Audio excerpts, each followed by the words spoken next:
اوزرا لالی اف 15 سال لپارێزگەها بامیان کار دەکە. وێ بە 25 دۆلاران دەست بە کارێ خۆ کرد و هێدی کارگەها خوا مەزنتر کرد و نوها پێنجی ژن لەوەر کار دەکەن.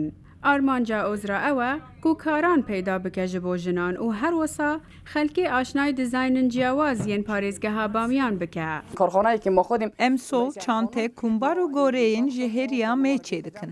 کارگەها ئۆزرا نەها بەرهەمن خوا دفرۆشە بازارن لە کابل، جەلالاباد و چەندین جهن دەرvey ئەفغانستانê.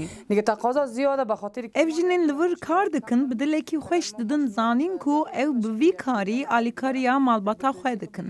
Ne pareyekê geleke, lê ji bo van jinan ev pare alîkariya wan dike ku jiyanekê dest pê bikin. Ev baş e, ez dihên vir û her meh 25 dolarên Emerîkî dest dînim. Ev yek dihêle zarokên xwe mezin bikim, her wisa fêrî tiştê nû dibim. Ev ji bo me baş e. Me kar heye û em pê mijûl dibin. Parê wê jî baş e ji bo alîkariya malbatên me.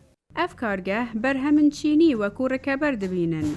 Lê Lalî dibêje berhemin kargeha wê erzantirin.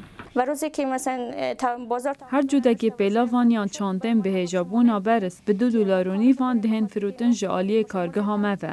Demekî de ku yên Çînê bi bihatirin. Berhemin her du welatan li bazaran rekeberiya hevdû dikin. Lalî dide zanîn ku astengiyên ew dibîne kêmbûna elektrîkê ye û nebûna piştgiriya hikûmetê.